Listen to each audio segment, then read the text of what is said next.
Good afternoon and welcome to the City of Toronto's COVID-19 media briefing for Wednesday, April the 21st, 2021. Joining us today is Toronto Mayor John Tory, Toronto Fire Chief and the General Manager of the Office of Emergency Management, Matthew Pegg, and Toronto's Medical Officer of Health, Dr. Eileen Davila.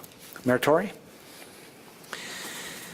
Well, good afternoon. The City continues to work with its healthcare partners, pharmacies, doctors and Toronto Public Health to administer all available COVID-19 vaccines with increasing efforts in COVID hotspots. In fact, as you will hear today, we continue within available supply limits to step up the pace and to innovate as we go about the largest vaccination effort in the history of the City. 948,657 COVID-19 vaccine doses have now been administered in the City of Toronto.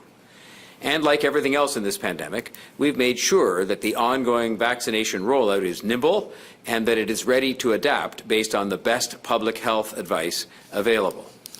That's why we are focused on getting the shots that we do have in the arms of residents in hotspot neighbourhoods, the places where our public health officials say these vaccines are most needed and can make the biggest difference. This has already led to thousands and thousands of doses being administered at mobile clinics in hotspot postal codes. I'm excited to announce today another important element of this campaign, the Team Toronto Sprint strategy. City officials and Toronto Public Health have worked with our hospital and healthcare partners to build this strategy, which will focus on ramping up vaccinations in the 13 hottest hotspot postal codes in the city over the next 2 weeks. This will bring vaccine doses for eligible people 18 and older to where people live in the neighbourhoods that are in the greatest need. And once those have been addressed, we will, of course, subject to vaccine supply, move on to the next group. Make no mistake, this is a team effort involving the city and public health, but also our hospital partners, our healthcare partners, and our community partners. This is where the groundwork that we have done to help mobilize and support grassroots organizations will lead to the greatest and best vaccine ground game in the history of our city. The first of these sprint strategy clinics in Etobicoke, North York, Scarborough and Thorncliffe Park come together because our community partners go door to door encouraging people to get vaccinated.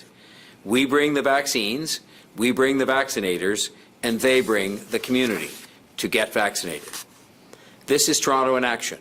Every aspect of our city working to get people vaccinated, because we know from our public health experts that a vaccine dose in these hotspots will have a bigger impact on stopping the spread of COVID-19 and ultimately turning the tide of this pandemic, which we must do, as you will hear from the numbers that are going to be conveyed by Dr. Davila in her report today. But our sprint strategy doesn't stop there. Within the parameters of available supply, once again, we will also be increasing vaccination capacity across the network of city-operated clinics and substantially increasing capacity at the clinics in the hotspot areas. Effective May 10th, based on supply forecasts, we're increasing the number of doses administered per day across the network of 9 city-operated clinics to 8,586 doses per day, while providing at the same time thousands of doses to the mobile clinics. Based on anticipated supply, we will be opening up 231,000 new appointments at our 9 clinics between May the 10th and June the 6th. Our clinics at the Scarborough Town Centre, Malvern Community Centre and the Hangar will all be increasing their capacity by 25%.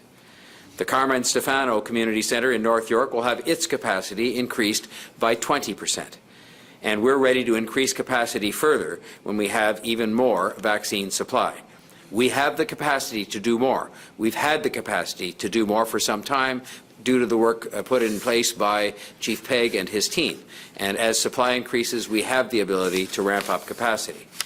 What is clear now is that we have a Team Toronto effort that can administer thousands of doses a day, that can adjust as needed to get the limited doses we have in the areas where they're most needed, and that our team has even more capacity at the ready to do more as soon as we get more vaccine. That's just one example of the amazing work Team Toronto is doing to get people vaccinated. But I want to talk about another innovative, made-in-Toronto idea that I'm proud to see us launch today. We've created expanded mobile teams. The City of Toronto, in collaboration with our Ontario Health Team partners and under the leadership of the Sunnybrook Centre for Pre-Hospital Medicine and Toronto Public Health, have been working behind the scenes to significantly expand our mobile vaccine team capabilities, and it really is a team effort. By leveraging the expertise of Toronto Paramedic Services and the Toronto Fire Services, we have assembled multidisciplinary teams who will be able to quickly deploy to locations around the city in order to operate mobile COVID-19 clinics as directed by Toronto Public Health. This is an innovative and responsive solution that has been made in Toronto, for Toronto, by Toronto. We are leveraging the clinical expertise of our Toronto paramedics and partner physicians and healthcare professionals, all of whom will serve as vaccine loaders and immunizers, while the Toronto firefighters will look after the logistics, the client screening registration, and the aftercare support. This program can ramp up further in response to vaccine availability and community need and will begin to operate as early as next week. It's being tested now. Toronto Public Health will deploy these teams to locations that have been identified by our Ontario Health Team partners in response to prioritized risk and vaccine availability. Our teams will be available, these teams, 7 days a week. This program responds directly to the needs of different groups for different solutions in order to serve different populations. These teams will form part of our enhanced supports for those, for example, experiencing homelessness, those in high priority areas, including shelters, drop-in sites, health services, and encampments. The program is being finalized and tested and will start operations early next week, but I think you can tell from the description how able it will be, these teams will be, to be able to move around where they're most needed in a very easy and flexible manner. This is good teamwork done at wartime speed, and it will lead to more people, some of our most vulnerable residents, getting vaccinated. And I want to thank all those who've been involved at all different areas of staff, from the firefighters through the paramedics, the health partners, Toronto Public Health. Everybody that's been involved in this has done a splendid job at pulling this together and making it work, as I'm sure it will, following some very brief testing this week. On a slightly different subject, I am pleased to announce, and it's important we take the opportunity, especially now when people are looking for relief for themselves and for their children, to announce that registration will be opening for virtual spring recreation programs tomorrow, April 22nd. Following the success of the Spring Break Camp TO virtual workshops, we are pleased to be able to offer online programs to provide safe at-home activities for children, youth, and for older adults. The Spring Break Camp TO virtual workshops ran successfully last week with close to 1,200 registrations and positive feedback received from participants, families, and caregivers. I'm sure it provided a degree of relief to parents who had to help invent things to do for their kids within the range of the public health restrictions. Approximately 1,000 spaces will be available in this new offering, and programs will kick off during the week of May the 3rd. Free, adapted, and inclusive programs for participants with disabilities, including science, board games, chair yoga, bingo, cooking, and Zumba, will also be offered. So that is my update for today. Good news in our vaccination efforts, good news in terms of the innovation we're bringing about in the City of Toronto to get more needles into more arms, especially where it's needed the most, and good news for those looking for in-home recreation. But we also know that we are still very much in the third wave. And still, extremely troubling numbers are upon us each and every day, as Dr. Davila will outline, when it comes to cases and when it comes to the increasing pressure on our healthcare system. I continue to work with the other governments to both help address ever-changing requirements and to try to ensure clarity, comfort, and support for the residents that we all serve. It continues to be crucial for all of us to keep following the basic public health advice that has been outstanding from the beginning. And we need to follow it right now as much as ever, and of course to get vaccinated as soon as people are eligible. I'd now like to invite Chief Pegg to give a further update on our vaccination efforts, followed by Dr. Davila's report on the current situation. Chief? Thank you, Mayor Tory, and good afternoon. The network of 9 city-operated vaccine clinics continue to operate daily across Toronto with people receiving vaccine from 11 a.m. through 8 p.m., 7 days per week. All 9 clinics continue to operate efficiently and smoothly, with each clinic operating either at or very near maximum capacity on a daily basis based on vaccine availability. Wait times for those who arrive shortly before their scheduled appointment are very short, with most people not having to wait at all.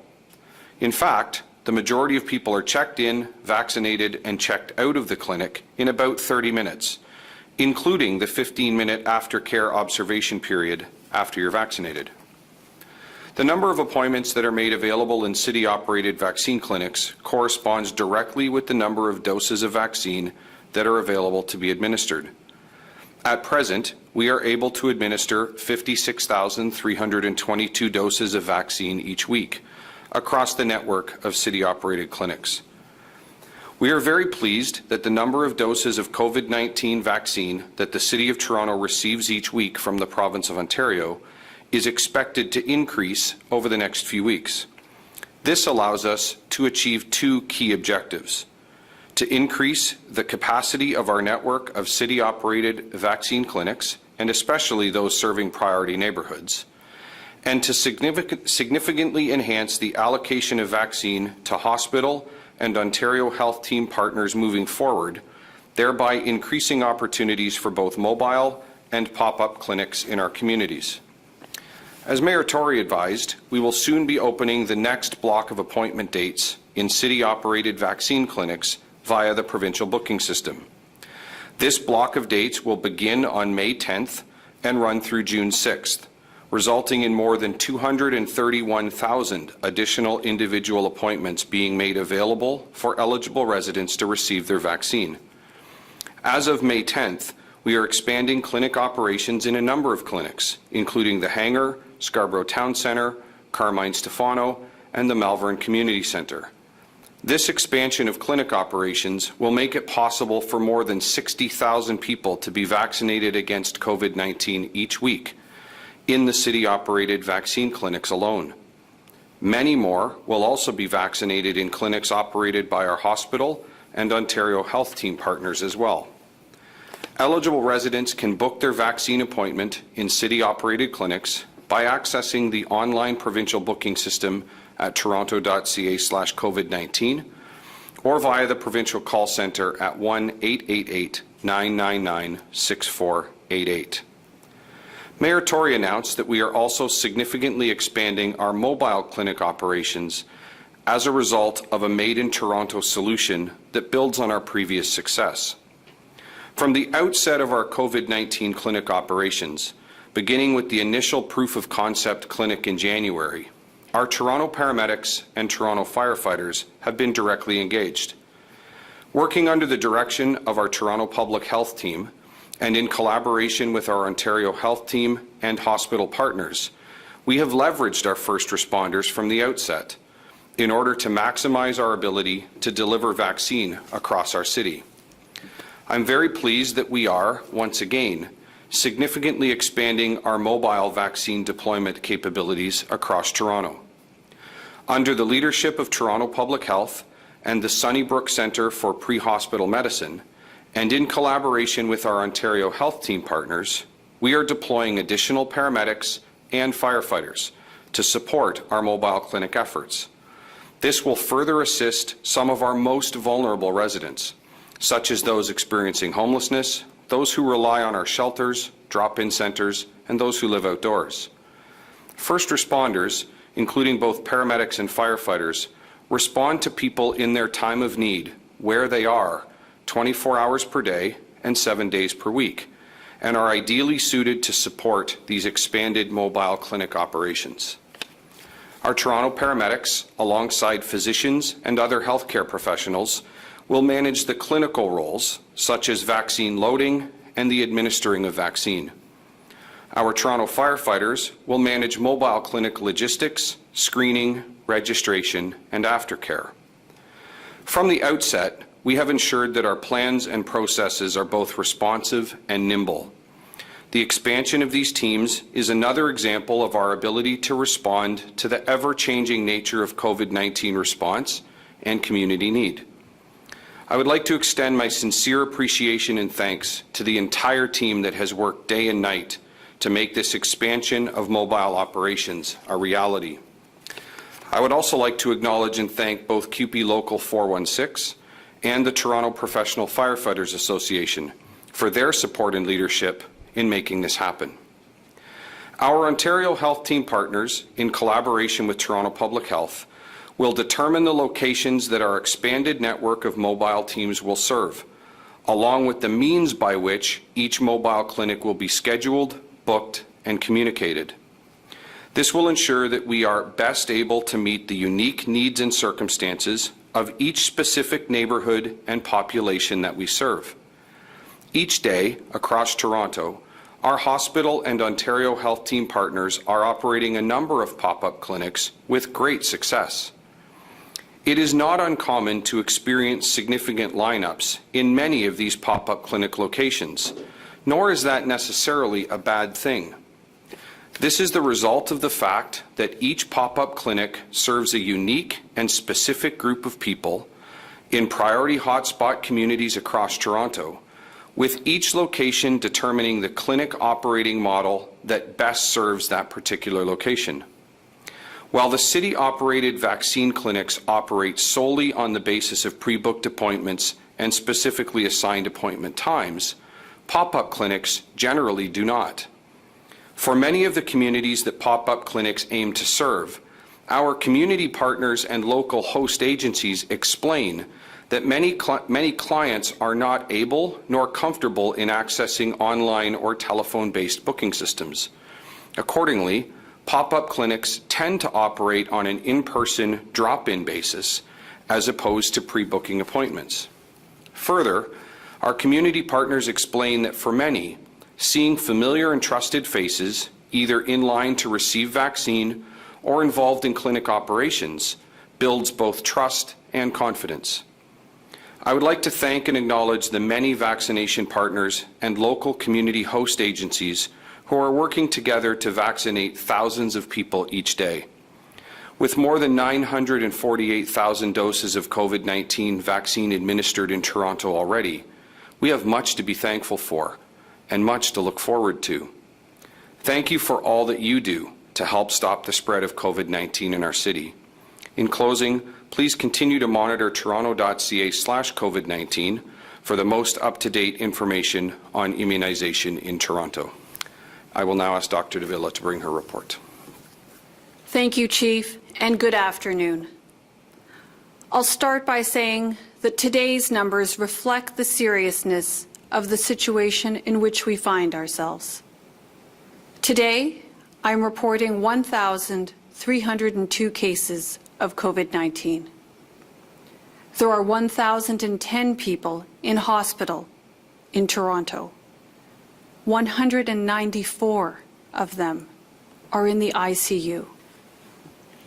128 of those people are intubated, which I mention today because the figures for people currently in hospital, people currently in ICU, and people currently intubated are all the highest recorded at any point in the pandemic so far.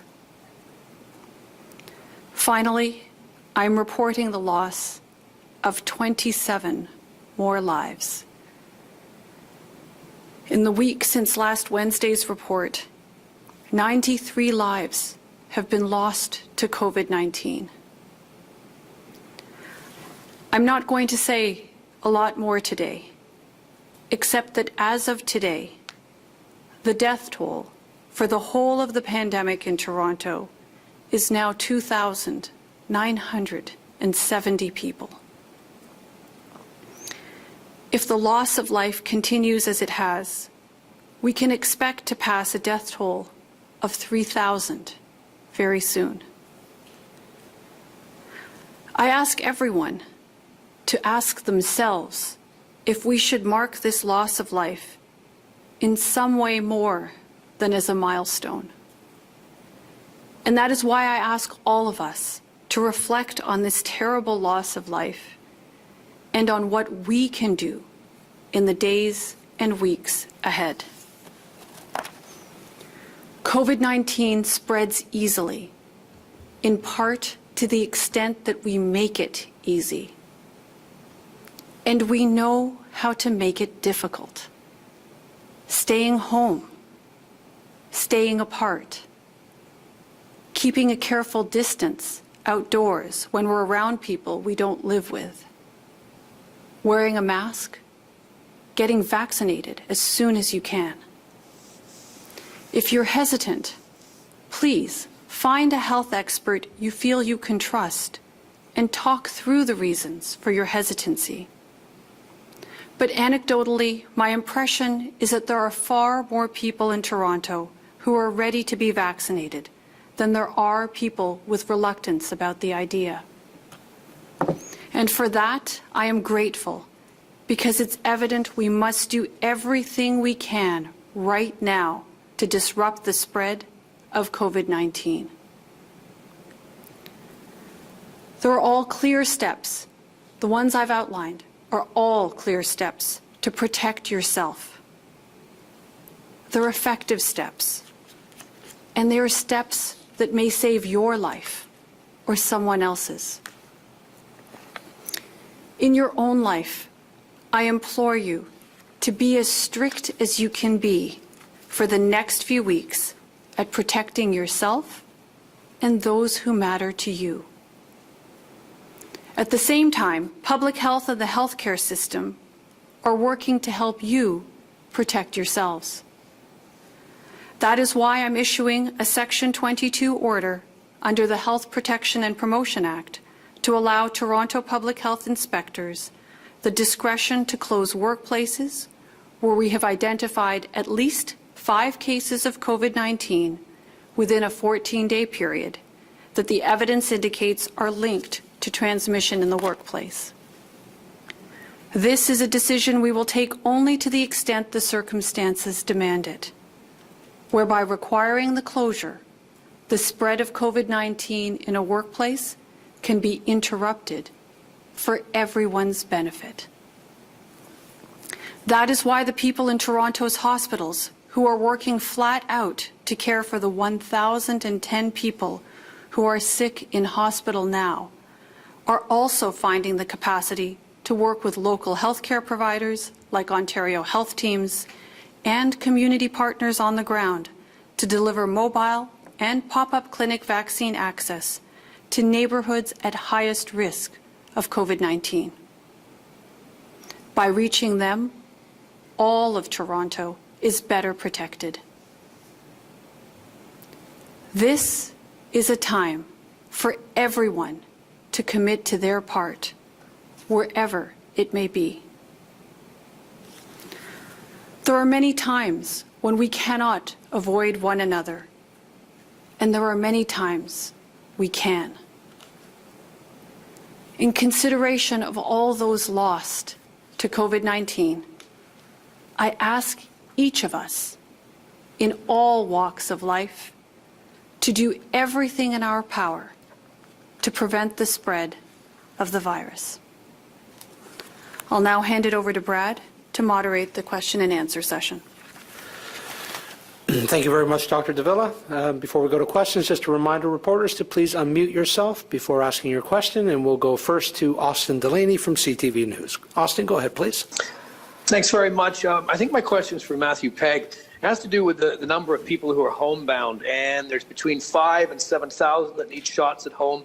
Paramedics are doing between 150, 175 a week. I was speaking to the daughter of an elderly man waiting for a shot today, and she says by her calculation, you'll be well into the fall before these people are vaccinated. You got a plan? Is there a concern? Thank you. Sure. Good afternoon, Austin. So, without any doubt, the challenges faced by our homebound population are very real and something that are very important to all of us. And our homebound vaccination program is one that has been underway for some time. It is a program that is coordinated through the local health integration networks, and each of the LHINs receive the request for homebound services. They are assembled and compiled onto registration lists. Those registration lists are ultimately provided to the City of Toronto via Toronto Paramedic Services, and from there they are prioritized, they are identified by priority neighborhood, and they are sorted by group, sorted by geography.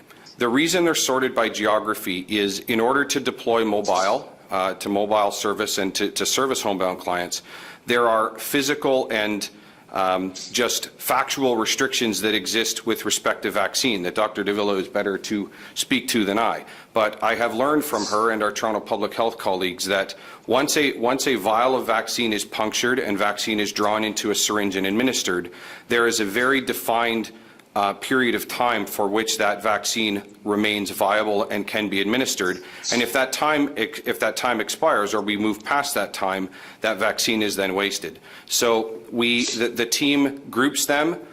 We try and do it on a prioritized geographic basis. I can tell you that there are a considerable number of people on that list, but I can also tell you that we are vaccinating a considerable number of people. And Austin, I'll end by saying this. The news that was announced today with respect to the increasing provision for mobile clinic response and the increased engagement on the part of Toronto paramedics and Toronto firefighters alongside our partners in Toronto Public Health and Ontario Health teams ultimately give us the ability to be increasingly nimble and give us the ability to deploy to more places at more times and in essence to do more. So I am really looking forward to seeing this program come to fruition. I'm excited to see next week happen and to get very quickly to the point where we can launch additional mobile clinics in response to those prioritized needs. I'm not sure if Dr. Davila has anything you wish to add to that. No, I think the Chief has answered the question, and covered the major aspects. Clearly, we are interested in making sure that those that are truly homebound are provided the service within their homes. There are some for whom movement or getting out and about to medical appointments is a little more challenging but doable, and there are a number of services and supports to help people access vaccine out of their home if that is indeed their condition. But as you've heard the Chief say, there are a number of resources being directed towards ensuring that those who really do not go out of their home at all for any kind of medical appointment are afforded the opportunity to get vaccine within their home with the resources that are being deployed. As a follow-up, if I can ask Doctor and also Mr. Mayor, are you satisfied that it could be the fall before these very vulnerable are actually immunized? So, Austin, I'll start off and then perhaps let the Mayor chime in. At this point in time, I think our challenge is largely around vaccine supply. We're hoping that that should be resolved in a few short weeks if the predictions that we've been provided are indeed accurate. I think as we're able to get through, vaccine or get greater vaccine supply and vaccinate a greater proportion of our population, particularly through larger clinics like the ones that the city operates, that frees up some of our mobile capacity in a greater way so that we can get to those who are truly homebound and would have extreme challenge, if not outright impossibility, to get to clinics outside. As we're able to redeploy resources, we should be able to get there faster. I think it's the intent of all vaccine partners to ensure that all those who are interested in receiving vaccine get that vaccine as soon as possible, when they are eligible and as supply allows. I will only add to that I don't think any of us involved, and there are many people involved in making these arrangements and making these decisions, are satisfied or would be satisfied until we had enough vaccine that we could get this all done, tomorrow morning if we possibly could. And we have dramatically increased available capacity, but we don't have the supply. And so it does lead to situations like the ones that we've seen on television where we simply have to set a list in which, in order of these vaccines being administered and take account of some of the very practical realities of the fact that, for example, each of the calls to homebound people takes a lot longer because you're dealing with only one person, and a full crew of people, as it were, have to go and deal with that. And that's not a complaint, it's just a statement of fact. And so as the supply increases, those challenges will still be there, but we will have much more in the way of supply to have some of these innovative kinds of solutions we've brought to the table today put in use to look after all of the people who are waiting. The hardest part of these jobs, I think, so far, and there's been a lot of hard parts and a lot of misery and a lot of tragedy, has been in the fact that there are a lot of groups out there who are very deserving and very anxious to get the vaccine for a whole lot of reasons we all understand, but it is not possible, given the supply we have, to do everybody at once. And so we've had to sort of set up some kind of a system that sometimes seems like it's unfair to some people, but no matter how you chose to do it, somebody is going to be dealt with later than somebody else, and our objective is to get it done as quickly as possible for as many people as possible, and as soon as the supply permits that, we have the capacity to ramp up. Thank you. We'll go next to David Ryder from the Toronto Star. Dave, go ahead.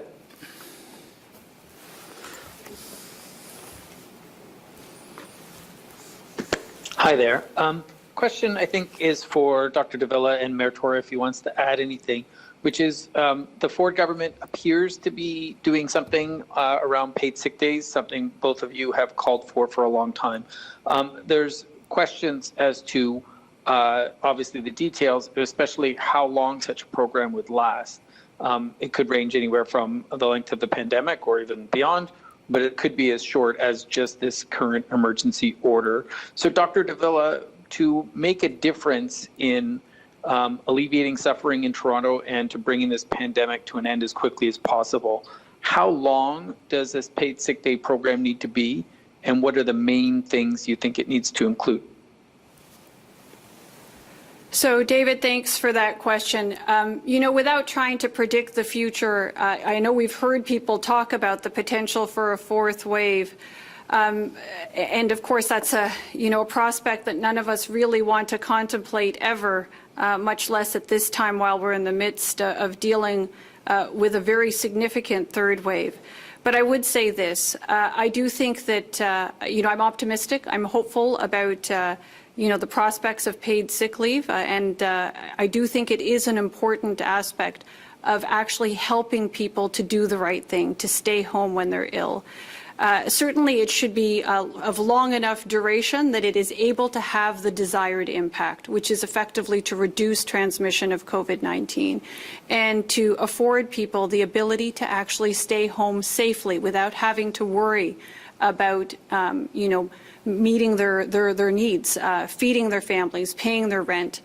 These are the concerns that they shouldn't be thinking about. They should be thinking about staying home, reducing the likelihood of transmission of COVID-19 so that we can together get past this wave and hopefully really get to the other side of this pandemic. So I'll turn it over to the Mayor, see if he has anything further to add. As someone who has been a longstanding and outspoken supporter of the need for these kinds of programs to be enhanced to the point where they provide the kind of protection that will ensure the lack of spread of COVID-19 and the elimination of people who go to work sick because they're afraid of losing their paycheck, I think that the real shortcomings of the current availability of a program from the federal government are that it's not fast enough in getting money into people's hands so that they can provide for their families from the first minute that they have a symptom or are tested positive.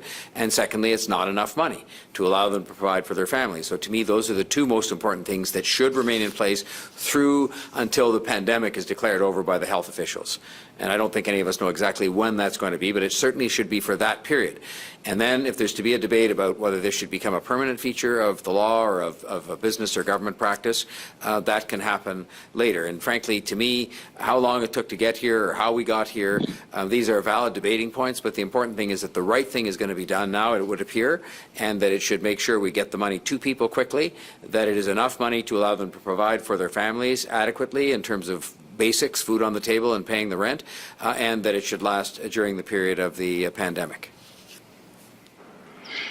Thank you. My follow-up question, I think, is for probably Dr. Davila, but anybody who feels they can answer, and just that with the increased expected vaccine supply, I don't know if Chief Pegg has any numbers to go along with that, but with the increased supply, Is there any chance that the minimum age for the city clinics will be reduced from 60 anytime soon? We saw it come down very quickly from the higher age brackets, but I noticed now we're staying at 60, and then obviously there's the addition of the mobile and pop-up clinics. Is that on the horizon? So, David, as you know, the clinics that are run by the city are managed through the booking system that is run by the province. So the province actually controls the criteria that allow for eligibility within the city-run clinics. And I can tell you that we're in constant conversation with them, and they are actively discussing with all of us throughout the province around how to adjust and when to adjust eligibility criteria, particularly in light of the fact that we're anticipating a greater vaccine supply, hopefully within the next couple of weeks. Okay, thank you. We'll go next to Mark Douglas from 680 News. Go ahead, Mark. Thank you, Brad. Dr. Davila, the 13 hottest hotspots being identified in this sprinting program, what's the criteria public health is using to determine which areas in the city actually have the most urgent need? So the 13 forward sortation areas or postal code areas, they're in the city, and a part of that focused strategy that we're undertaking with our healthcare partners were landed upon by Toronto Public Health in concert with our healthcare partners and premised on data relating to COVID-19 risk. And as well vaccination rates and certain other socioeconomic characteristics. So they're all data-driven decisions that were made by Toronto Public Health in concert with our healthcare partners, thinking about how best to use a limited supply of vaccine to deliver the best result. Thank you. And then the follow-up question to you as well, Dr. Davila. You mentioned the city's closing in on 3,000 deaths. We spoke earlier this week about how the city is also closing in, however, on 1 million vaccinations. Is the effort to stop the pandemic winning in that race? Well, you know, Mark, I would say this. What we need is a combination of things. There's no question vaccine is an important component of our response at this point in the pandemic. But you might have heard me say before that vaccine won't get us out of this current wave. It will help us, absolutely. It provides an important protective benefit and is really about preventing future waves of COVID-19. That's the most important part, the most important role, I should say, that vaccination efforts play right now. When we're talking about doing what we can to reduce transmission right now, it is all about the measures to reduce transmission. And you've heard me talk about this. This is about staying home, staying apart, being very conscious about maintaining distance when you're outside, especially when you're with people with whom you don't live, or when you encounter people with whom you don't live, wearing your mask. And all the things that we can do as government in order to help support people in staying apart and in doing the right things, like staying home when you're sick. The combined public health measures along with vaccine, that's actually what we need to win this particular fight, if you will, against COVID-19. You know, Mark, I was just thinking about it kind of like you think about a hockey game. I mean, in a hockey game, it's the players on the ice that are actually scoring the goals, so they're administering the vaccinations, or they're, trying to put measures in place, providing health care and so on. But sometimes in a close game, you want to bring the crowd into it.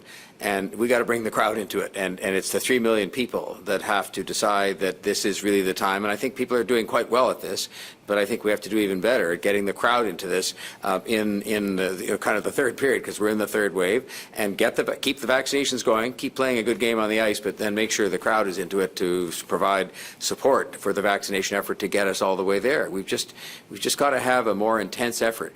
We lost, you heard Dr. Davila say, we lost 93 people in the last week in the city of Toronto. That's more than the number of homicides we had in the city the entirety of last year. And I think that people sometimes now maybe they've become numb to these numbers, but these are people's mothers and fathers and grandfathers and brothers and sisters, and they ranged in age, I think, from the mid-50s to the 90s, and some of them maybe a bit younger than that, but many of them in that age group. So it's just the same rules that have been in place for a long time now, plus the vaccination effort, but it's the crowd that has to get into the game to make sure that we're providing maximum support to all the people who are vaccinating and who are providing health care. Thank you. We'll go to our final question, and it's from Jane Stevenson at the Toronto Sun. Go ahead, Jane. Oh, thanks. Yeah, I just wanted to follow up a little bit on what Mark asked about the millionth vaccine. I guess we're getting very close to that number. And if the mayor and Dr. Davila could talk about putting that number into context in terms of how far we've come and how far we still have to go. It seems like a significant number. Well, yeah, I might not, give you the answer that you're looking for in terms of, I mean, we have come a long way. I mean, I remember we had these meetings back in the fall before there even was a vaccine starting to plan these clinics, and the notion that they're open, the 9 that we operate, that we've expanded beyond that with the efforts of our hospital partners. We have now these huge and somewhat innovative efforts to vaccinate people through the use of the firefighters and the paramedics and the community organizations. So we've come a long way to the point where there will be 1 million doses. But I think we shouldn't, get carried away with that. It's a milestone, but we still have millions more to do in terms of people's second shots and in terms of the remaining people that need to get a first shot. And so, I mean, to me, when you pass over 1 million or 1.5 million or 2 million, it's cause for a degree of satisfaction that things are working, that were put in place. We still have a supply issue, which looks like it might be improving in the next period of time, but we will have no celebrations around here. I mean, we will commend people for the work well done, including the planning work done by Chief Pegg and Dr. Davila and the whole team, and all those that are out there actually doing the needles into the arms, and all the people who have signed up. We've got a lot more people that have to sign up and a lot more vaccination to be given and a lot more supply that we need. So I don't think we'll be having any parties when we pass over the 1 million mark, because it's just one small step on the way to a goal that still is somewhat off in the distance. Yeah, And simply I would concur with the mayor that it's certainly worth marking the accomplishment that so many have worked so hard to achieve over the past several weeks. But frankly, I don't think any of us will be satisfied until we know that every single person who wants a vaccine and is eligible for a vaccine actually gets their vaccines for COVID-19. Thank you very much. I should note, Jane, by the way, you're not allowed to have parties anyway, so, but there won't be any celebrations even one-on-one. We'll just be working hard. Yeah, I wasn't trying to suggest you guys were partying. I just kind of wanted you to put in context that number, but thank you very much. Okay, Jane, thank you very much, and thank you all for joining us. That concludes today's briefing. Our next scheduled briefing is this Monday, April the 26th. Please stay safe.